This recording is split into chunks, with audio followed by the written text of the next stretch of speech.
السلام علیکم ورحمۃ اللہ وبرکاتہ۔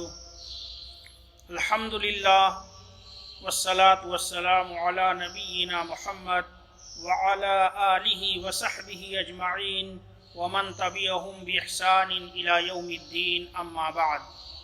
محترم حضرات، آج کے درس میں سب سے پہلے ہم یہ جانیں گے کہ نبوت سے پہلے آپ صلی اللہ علیہ وسلم کی سیرت کیا تھی۔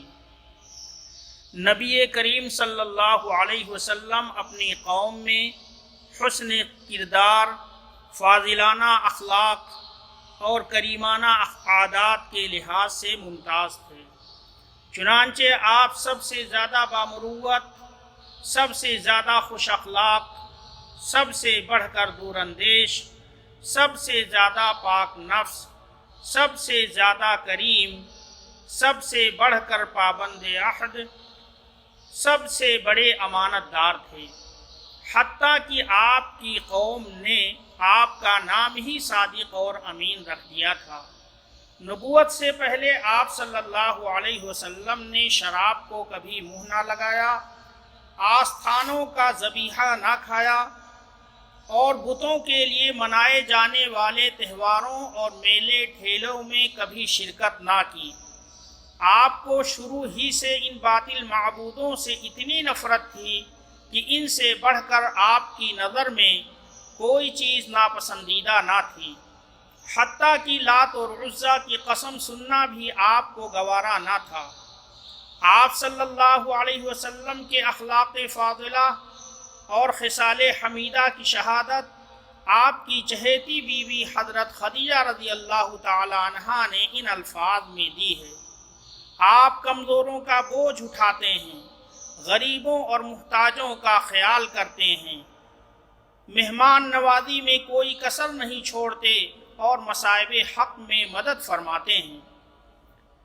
نبوت سے پہلے نبی کریم صلی اللہ علیہ وسلم کی ذات مبارکہ محبت و شفقت، حسن صحبت، اخلاق اور کردار کی جس بلندی پر تھی، اس کا اندازہ زید بن حارثہ رضی اللہ تعالی عنہ کے واقعے سے بخوبی ہوتا ہے۔ اس واقعے کو علامہ ابن حجر نے الاصابہ فی تمییز الصحابہ اور علامہ ابن اثیر نے اسد الغابہ فی معرفت الصحابہ میں یوں بیان کیا ہے: زید بن حارثہ رضی اللہ تعالی عنہ ایک آزاد خاندان کے مسلکاً عیسائی تھے۔ آپ کی والدہ کا نام سعدہ تھا، جو بنی معن خاندان کی ایک خاتون تھی۔ بچپن میں وہ اپنی ماں کے ساتھ اپنے ننھیال آئے ہوئے تھے کہ بنو قیس قبیلے کے گھڑ سواروں نے ان کے خیموں پر حملہ کر دیا، ان کے ساز و سامان کو لوٹا اور زید کو پکڑ کر اپنے ساتھ لے گئے اور عکاظ کی منڈی میں بیچ دیا۔ حکیم بن حزام، جو حضرت خدیجہ رضی اللہ تعالی عنہ کے بھتیجے تھے، انہوں نے زید کو خرید کر مکہ لے آئے اور اپنی پھوپھی حضرت خدیجہ رضی اللہ تعالی عنہ کو دے دیا۔ پھر خدیجہ رضی اللہ تعالی عنہ نے اپنی طرف سے رسول اللہ صلی اللہ علیہ وسلم کو ہبہ کر دیا۔ زید بن حارثہ رضی اللہ تعالی عنہ نے جب وہ رسول اللہ صلی اللہ علیہ وسلم کی ملکیت میں آ گئے تو آپ نے انہیں آزاد کر کے منہ بولا بیٹا بنا لیا اور بیٹے کی طرح محبت کرنے لگے۔ اس وقت زید کی عمر صرف 8 سال کی تھی۔ ان کے دل میں ماں باپ کی جدائی کا غم ضرور رہا ہوگا، لیکن رسول اللہ صلی اللہ علیہ وسلم کی شفقت اور محبت نے سارا غم بھلا دیا۔ وہ آپ کے پاس گھر کے فرد کی طرح رہنے لگے۔ ادھر زید کے والد کو بیٹے کی جدائی کا غم کھائے جاتا تھا، وہ زارو قطار روتے اور یہ اشعار جدائی کے غم میں اکثر پڑھا کرتے، جس کو سن کر دل پسیج جاتا ہے: بقیت علی زید ولم ادر ما فعل احی فیرجا ام اتا دونہ الاجل فواللہ ما ادری وانی لسائل اغالک بعدی السہل ام غالک الجبل۔ ابیات اور ہیں جن کا مطلب یہ ہے کہ میں زید کے غم میں روتا ہوں اور نہیں جانتا کہ وہ کس حال میں ہے، زندہ ہے کہ ملنے کی امید کی جائے یا موت نے اسے ختم کر دیا۔ اللہ کی قسم مجھے علم تو نہیں ہے، لیکن پوچھتا رہتا ہوں کہ بیٹے تجھے نرم زمین نے ہلاک کر دیا یا ٹھوس پہاڑ نے نگل لیا؟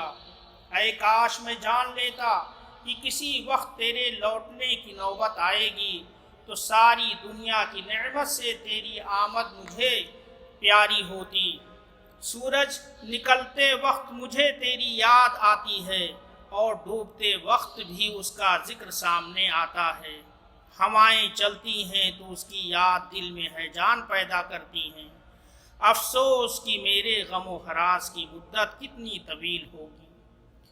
اتفاق سے قبیلے بنی کلب کا ایک قافلہ حج کے لیے مکہ آیا۔ انہوں نے زید کو دیکھا تو وہ پہچان گئے اور زید نے بھی انہیں پہچان لیا۔ قافلے والوں نے بتایا کہ تمہارے باپ تمہاری جدائی میں دنوں رات آنسو بہا رہے ہیں اور تمہاری تلاش میں سارے ملک کا چپا چپا روٹ ڈالا ہے۔ زید نے بھی ان کے ذریعے مکہ میں موجود ہونے اور اطمینان و سکون کے ساتھ رہنے کی خبر اپنے باپ کے پاس پہنچائی۔ چنانچہ خبر ملتے ہی حارثہ اپنے بھائی کعب کو لے کر زید کی تلاش میں مکہ پہنچ گئے اور رسول اللہ صلی اللہ علیہ وسلم سے ملاقات کر کے عرض کیا کہ اے حضرت، آپ سید قریش عبد المطلب کے بیٹے ہیں، اللہ کے گھر کے پڑوسی ہیں، غلاموں کو آزاد کرتے اور بھوکوں کو کھلاتے ہیں، لہذا ہماری گزارش ہے کہ ہمارا بیٹا جو آپ کی غلامی میں ہے آزاد کر کے میرے اوپر احسان کیجیے، ہم اسے گھر لے جائیں گے۔ آپ نے فرمایا ٹھیک ہے، ہم زید کو تمہارے سامنے بلا کر اختیار دیتے ہیں، اگر وہ چاہے تو بخوشی جا سکتا ہے۔ یہ کہہ کر آپ نے زید کو بلایا۔ جب وہ آ گئے تو پوچھا کہ یہ دونوں کون ہیں، کیا تم انہیں پہچانتے ہو؟ زید نے کہا کہ یہ میرے والد اور یہ چچا ہیں۔ آپ نے فرمایا کہ یہ دونوں تمہیں لینے کے لیے آئے ہیں، لہذا میری طرف سے اجازت ہے، جانا چاہو تو بخوشی جا سکتے ہو۔ زید نے کہا میں تو آپ ہی کے پاس رہوں گا۔ یہ سن کر زید کے والد حارثہ کہنے لگے بیٹے کیا تو اپنے ماں باپ اور قوم و وطن پر اس غلامی کو ترجیح دیتا ہے؟ زید نے عرض کیا ابا جان، میں نے یہاں اپنے آقا میں وہ خوبی دیکھی اور جو فضل و کرم پایا ہے اس کے پیش نظر ان کی جدائی گوارا نہیں کر سکتا۔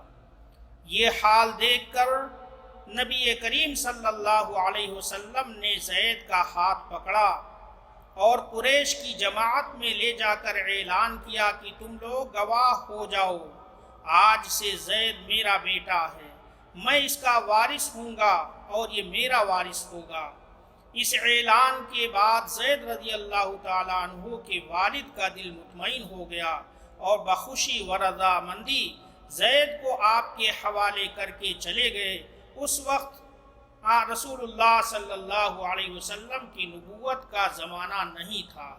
نبی بنائے جانے کے بعد منہ بولے بیٹے کا جو رسم و رواج عربوں میں تھا اس کو ختم کر دیا گیا۔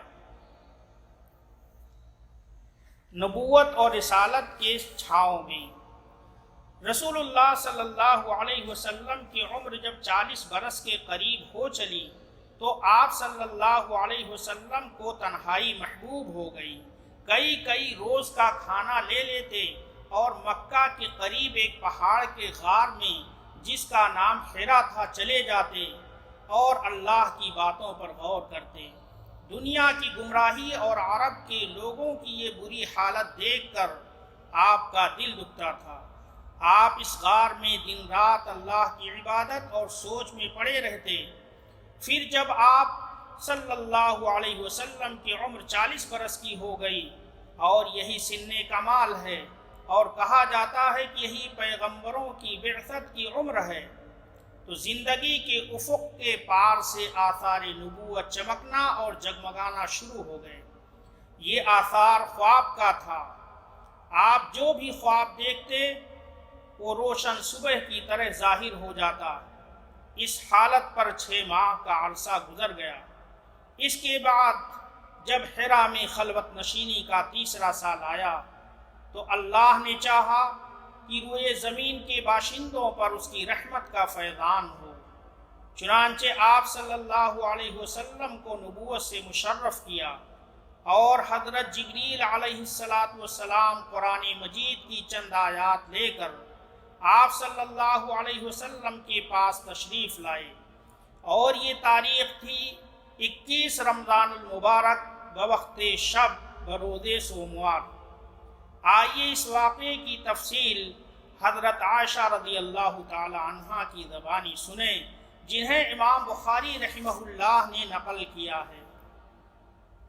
حضرت عائشہ رضی اللہ تعالی عنہا فرماتی ہیں، رسول اللہ صلی اللہ علیہ وسلم پر وحی کی ابتدا نیند میں اچھے خواب سے ہوئی۔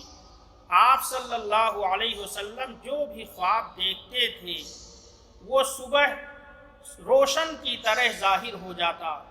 پھر آپ صلی اللہ علیہ وسلم کو تنہائی محبوب ہو گئی، چنانچہ آپ صلی اللہ علیہ وسلم غار حرا میں خلوت اختیار فرماتے اور کئی رات گھر تشریف لائے بغیر عبادت میں مصروف رہتے۔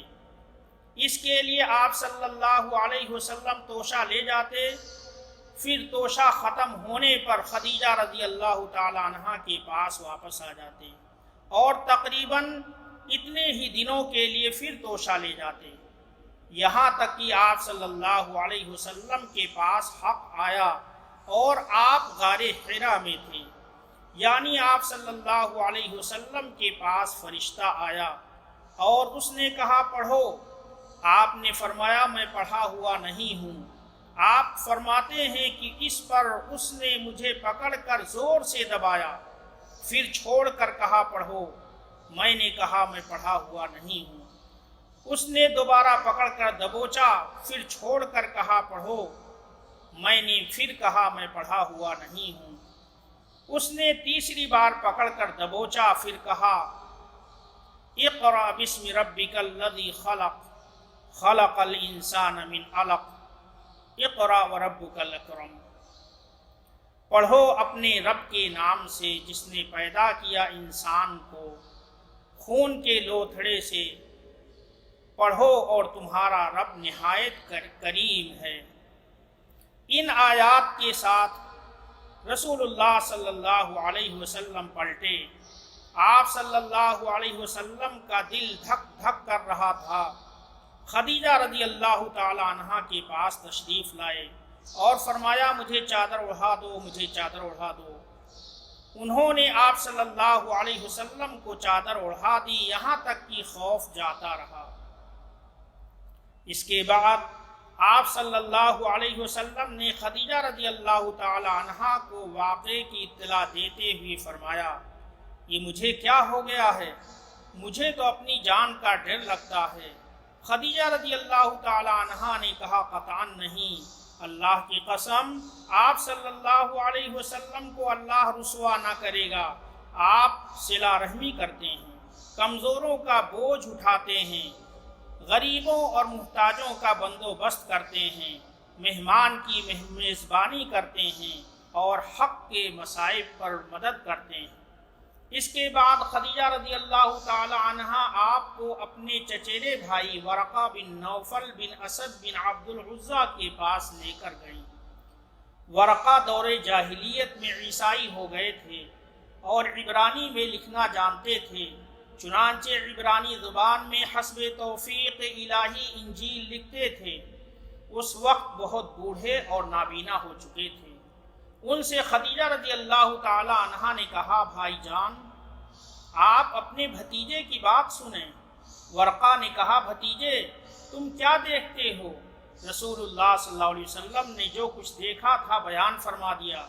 اس پر ورقہ نے کہا یہ تو وہی ناموس ہے جسے اللہ نے موسیٰ علیہ السلام پر نازل کیا تھا، کاش میں اس وقت توانا اور مضبوط ہوتا، کاش میں اس وقت زندہ ہوتا جب آپ کو آپ کی قوم نکال باہر کرے گی۔ رسول اللہ صلی اللہ علیہ وسلم نے پوچھا اچھا تو کیا یہ لوگ مجھے نکال دیں گے؟ ورقہ نے کہا ہاں، جب بھی کوئی آدمی اس طرح کا پیغام لایا جیسا تم لائے ہو تو اس سے ضرور دشمنی کی گئی، اور اگر میں نے تمہارا زمانہ پا لیا تو تمہاری زبردست مدد کروں گا۔ اس کے بعد ورقہ جلد ہی فوت ہو گئے اور کچھ وقت کے لیے وحی کا آنا بند ہو گیا۔ آگے کے حالات انشاءاللہ اگلے درس میں بیان کیے جائیں گے۔ وآخر دعوانا الحمدللہ۔